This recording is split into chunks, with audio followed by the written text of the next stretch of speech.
ನಮಸ್ತೆ ಎಲ್ಲರಿಗೂ. ನಾನಿವತ್ತು ಹಾಗಲಕಾಯಿಯನ್ನು ಫ್ರೈ ಮಾಡ್ತಾ ಇದ್ದೀನಿ. ಈ ಥರ ಪಲ್ಯ ಎಲ್ಲ ಮಾಡಿದರೆ ಒಬ್ಬೊಬ್ಬರು ಮಕ್ಕಳು ತಿನ್ನೋದಿಲ್ಲ, ದೊಡ್ಡವರು ತಿನ್ನಲಿಕ್ಕೆ ಕೇಳೋದಿಲ್ಲ ಕೈ ಅಂತೇಳಿ.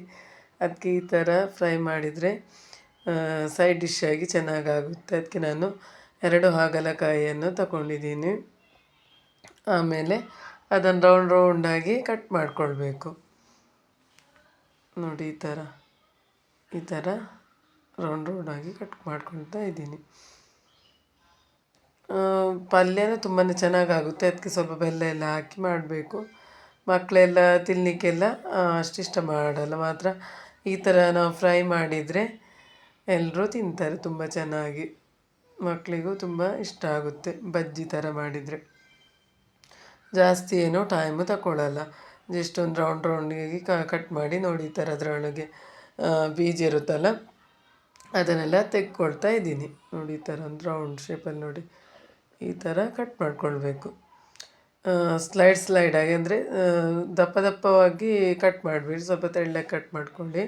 ಆಮೇಲೆ ಎರಡನ್ನು ಕೂಡ ನಾನು ಕಟ್ ಮಾಡಿ ಇಟ್ಕೊಂಡೆ. ನೋಡಿ, ಈ ಥರ ಕಟ್ ಮಾಡಿ ಒಂದು ನೀರಲ್ಲಿ ಹಾಕಿಟ್ಕೊಂಡೆ.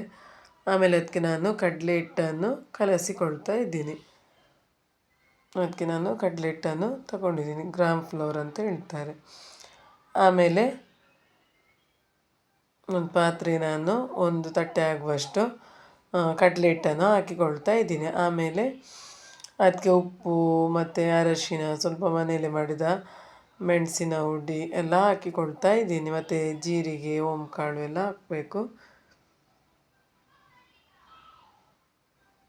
ನಿಮಗೆ ಖಾರ ಎಷ್ಟು ಬೇಕೋ ಅಷ್ಟು ನೋಡಿ ಹಾಕ್ಕೊಳ್ಳಿ ಮೆಣಸಿನ ಹುಡಿ. ನಾನು ಊಟದ ಜೊತೆ ಸೈಡ್ ಡಿಶ್ ಆಗಿ ಮಾಡೋದ್ರಿಂದ ಸ್ವಲ್ಪ ಜಾಸ್ತಿ ಹಾಕ್ಕೊಂಡು ಆಮೇಲೆ ಜೀರಿಗೆ ಹಾಕ್ಕೊಳ್ತಾ ಇದ್ದೀನಿ. ಉಪ್ಪು ರುಚಿಗೆ ತಕ್ಕಷ್ಟು. ಆಮೇಲೆ ಸ್ವಲ್ಪ ನೀರನ್ನು ಹಾಕಿಕೊಂಡು ಗಟ್ಟಿಯಾಗಿ ಕಲಿಸ್ಕೊಳ್ಬೇಕು. ತುಂಬ ತೆಳ್ಳಗನೂ ಅಲ್ಲ, ತುಂಬ ಗಟ್ಟಿನೂ ಅಲ್ಲ. ನಾನೀಗ ಕಲಸಿ ತೋರಿಸ್ತೀನಿ ಎಷ್ಟು ದಪ್ಪ ಬೇಕಂತೇಳಿ. ಅದರಲ್ಲೇ ಕಲಿಸ್ಕೊಳ್ಬೇಕು. ತುಂಬ ತೆಳ್ಳಗಾದ್ರೂ ಅದು ಕೋಟಿಂಗ್ ಹಿಡಿಯಲ್ಲ, ತುಂಬ ದಪ್ಪ ಆದ್ರೂ ಚೆನ್ನಾಗಿ ಬರಲ್ಲ. ಒಂದು ಮೀಡಿಯಮ್ ಇದರಲ್ಲಿ ಕಲಿಸ್ಕೊಳ್ಬೇಕು. ಒಮ್ಮೆಲೆ ನೀರು ಹಾಕ್ಲಿಕ್ಕೆ ಹೋಗಬೇಡಿ, ಸ್ವಲ್ಪನೇ ನೀರು ಹಾಕಿ ಮಿಕ್ಸ್ ಮಾಡ್ಕೊಳ್ಳಿ. ಎಲ್ಲ ಮಿಕ್ಸ್ ಆದಮೇಲೆ ಒಮ್ಮೆ ಉಪ್ಪು ಖಾರ ಎಲ್ಲ ಸರಿ ಇದೆ ಅಂತೇಳಿ ಟೇಸ್ಟ್ ನೋಡಿ ಆಮೇಲೆ ಇದು ಹಾಗಲಕಾಯನ್ನು ಮುಳುಗಿಸಿ ಫ್ರೈ ಮಾಡಿ. ಸ್ವಲ್ಪ ದಪ್ಪ ಆಯಿತು, ಅದಕ್ಕೆ ನಾನು ಸ್ವಲ್ಪ ಮತ್ತೆ ನೀರು ಹಾಕಿಕೊಂಡೆ. ಏನು ಗಂಟೆಲ್ಲ ಇರಬಾರ್ದು, ಎಲ್ಲ ಚೆನ್ನಾಗಿ ಮಿಕ್ಸ್ ಮಾಡಿಕೊಳ್ಬೇಕು. ಕೈಯಲ್ಲಿ ಮಿಕ್ಸ್ ಮಾಡಿದರೆ ಒಳ್ಳೆಯದು, ಗಂಟೆಲ್ಲ ಕಟ್ಟುವುದಿಲ್ಲ. ಚೆನ್ನಾಗಿ ಮಿಕ್ಸ್ ಮಾಡ್ಕೊಳ್ಬೋದು. ಅದಕ್ಕೆ ನಾನು ಈ ಥರ ಕೈಯಲ್ಲಿ ಮಿಕ್ಸ್ ಮಾಡ್ಕೊಳ್ತಾಯಿದ್ದೀನಿ. ನೋಡಿ, ಇಷ್ಟು ದಪ್ಪವಾಗಿ ಕಲಿಸ್ಬೇಕು. ಆಮೇಲೆ ಒಂದು ಬಾಣಲೆಗೆ ಎಣ್ಣೆ ಹಾಕಿ ಎಣ್ಣೆಯನ್ನು ಬಿಸಿ ಮಾಡ್ಕೊಳ್ತಾ ಇದ್ದೀನಿ. ಜಾಸ್ತಿ ಎಣ್ಣೆ ಹಾಕಬೇಕಂತೇನಿಲ್ಲ, ಸ್ವಲ್ಪ ಎಣ್ಣೆ ಇದ್ದರೆ ಸಾಕು.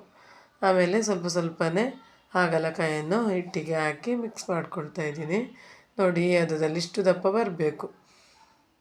ಹಾಗಲಕಾಯಿ ಮುಳುಗಿಸಾಗ ಅದಕ್ಕೆ ಇಟ್ಕೊಳ್ಬೇಕು ಸರಿಯಾಗಿ ಮಸಾಲೆ ಎಲ್ಲ. ಆಮೇಲೆ ಎಣ್ಣೆ ಬಿಸಿ ಆಗಿದೆ ಅಂತೇಳಿ ನೋಡ್ತಾ ಇದ್ದೀನಿ. ಆಮೇಲೆ ಸ್ವಲ್ಪ ಈ ಥರ ಮಸಾಲದೊಳಗೆ ಅಡ್ಡಿ ಎಣ್ಣೆಲಿ ಬಿಡಬೇಕು. ನೋಡಿ, ಈ ಥರ ಕೋಟಿಂಗ್ ದಪ್ಪ ಹಿಡಿಬೇಕು. ಈ ಥರ ನೋಡಿ, ತುಂಬಾ ಅನ್ನದ ಜೊತೆ ಒಂದು ಸಾಂಬಾರಿದ್ದರೆ ಸೈಡ್ ಡಿಶ್ ಆಗಿ ಇದು ಹಾಗಲಕಾಯಿ ತುಂಬಾ ಚೆನ್ನಾಗಾಗುತ್ತೆ. ಏನು ಗೊತ್ತಾಗಲ್ಲ. ಕೈ ಇರ್ತದೆ ಸ್ವಲ್ಪ, ಇದು ಫ್ರೈ ಆಗಿರುತ್ತಲ್ಲ ಎಣ್ಣೆಯಲ್ಲಿ, ಅದರಿಂದ ಅಷ್ಟು ಕೈ ಅನಿಸಲ್ಲ, ಮಕ್ಕಳು ತಿಂತಾರೆ. ಆಮೇಲೆ ಹಾಗೆ ಬಿಡಬೇಕು. ಒಂದು ಸಲ ಎಣ್ಣೆಗೆ ಹಾಕಿದ ಮೇಲೆ ಹಾಗಲಕಾಯಿ ತೆಗಿಲಿಕ್ಕೆ ಹೋಗಬಾರ್ದು. ಸ್ವಲ್ಪ ಹೊತ್ತು ಅದೇ ಹಾಗೆ ಬಿಟ್ಟರೆ ಆಮೇಲೆ ಚೆನ್ನಾಗಿ ಅದೇ ಆಗಿ ಎಬ್ಬಿ ಬರುತ್ತೆ ಎದ್ದು. ನೋಡಿ, ಈ ಥರ ಎಷ್ಟು ಚೆನ್ನಾಗಿ ಕೋಟಿಂಗ್ ಹಿಡ್ದಿದೆ ನೋಡಿ. ಏನು ಹಾಕಲಿ ನಾನು, ಕಾರ್ನ್ಫ್ಲವರ್ ಎಲ್ಲ ಏನೂ ಹಾಕಿಲ್ಲ, ಬರೀ ಕಡಲೆ ಹಿಟ್ಟು, ಮೆಣಸಿನ ಹುಡಿ, ಜೀರಿಗೆ, ಉಪ್ಪು, ಅರಿಶಿನ ಹುಡಿ ಅಷ್ಟೇ ಹಾಕಿ ದಪ್ಪವಾಗಿ ಕಲಸಿದ್ದೀನಿ. ಬೇರೆ ಏನೂ ಹಾಕಲಿಲ್ಲ. ಆಮೇಲೆ ಸ್ವಲ್ಪ ಚೆನ್ನಾಗಿ ಹಾಗೆ ಬಿಡಬೇಕು ಫ್ರೈ ಆಗಲಿಕ್ಕೆ. ಚೆನ್ನಾಗಿ ಫ್ರೈ ಆಗಬೇಕು, ಎಣ್ಣೆ ಅಷ್ಟು ಹೀರಿಕೊಳ್ಳಲ್ಲ. ನೋಡಿ, ಆಮೇಲೆ ಆವಾಗ ಮಗುಚಿ ಹಾಕ್ತಾ ಇರಬೇಕು. ಚೆನ್ನಾಗಿ ಕ್ರಿಸ್ಪಿಯಾಗಿ ಫ್ರೈ ಮಾಡಿಕೊಳ್ಬೇಕು.